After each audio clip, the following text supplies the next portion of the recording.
రాఖీ పండుగ అన్నాచెల్లెళ్ళు, అక్కాతమ్ముల మధ్య అనుబంధానికి గుర్తుగా జరుపుకుంటారు. సోదరికి జీవితాంతం తోడుగా ఉంటానని సోదరుడు భరోసా కల్పించడమే ఈ పండుగ ప్రధాన ఉద్దేశం. పురాణాలు, చరిత్రలో కూడా ఈ పండుగకి చాలా ప్రాధాన్యత ఉంది. రెండు తెలుగు రాష్ట్రాల్లోనే కాక దేశవ్యాప్తంగా ఎంతో ఘనంగా ఈ పండుగను జరుపుకుంటారు. రాఖీ పండుగ, రక్షాబంధన్, రాఖీ పౌర్ణమి ఏ పేరుతో పిలిచిన పండగ ఉద్దేశం మాత్రం ఒక్కటే. సోదరీసోదరుల మధ్య అనుబంధానికి ప్రతీకగా నిలవడమే. ఇక ఈ ఏడాది ఆగస్టు 19 సోమవారం నాడు రాఖీ పండుగ వచ్చింది. ఎక్కడెక్కడో ఉన్న అక్కాచెల్లెళ్ళు తమ సోదరులకు రాఖీ కట్టడానికి సొంత ఊళ్లకు వెళ్తారు.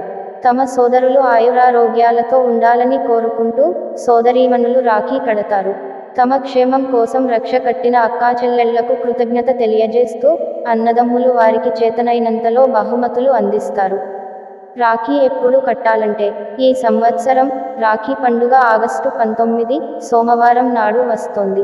ఆ రోజు పౌర్ణమి తెల్లవారుజాము 3:06 ప్రారంభమై రాత్రి 12:04 ముగుస్తుంది.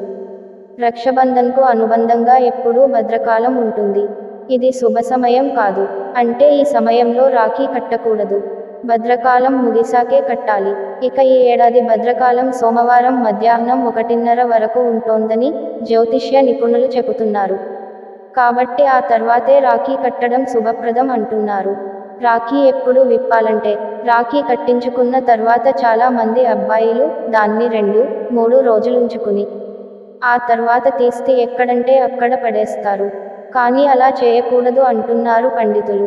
రాఖీ కట్టించుకోవడానికి శుభ ముహూర్తం ఎలా పాటిస్తామో, అలానే రక్షను విప్పడానికి కూడా శుభముహూర్తం పాటించాలని చెబుతున్నారు. రాఖీ విప్పడం గురించి జ్యోతిష్య శాస్త్రం ఏం చెబుతుందంటే, రాఖీ కట్టించుకున్న తర్వాత దాన్ని 1-2 రోజుల తర్వాత తీసేయకూడదు. రాఖీని కనీసం 21 రోజులు చేతికి ఉంచుకోవాలి. అన్ని రోజులు కుదరకపోతే కనీసం శ్రీకృష్ణ జన్మాష్టమి 26 ఆగస్టు వరకు అయినా ఉంచుకోవాలి. జ్యోతిష్య శాస్త్రం ప్రకారం రాఖీని తీసివేసిన తర్వాత దానిని ఎక్కడా పడేయకుండా ఎర్రటి వస్త్రంలో చుట్టి ఏదైనా పవిత్ర స్థలంలో మీ సోదరికి సంబంధించిన వస్తువులతో ఉంచండి. మళ్ళీ వచ్చే రాఖీ పండగ వరకు దాన్ని భద్రపరచాలి. తర్వాత ఆ రాఖీని ప్రవహిస్తున్న నీటిలో వదిలేయండి.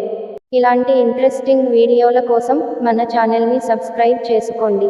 Thank you.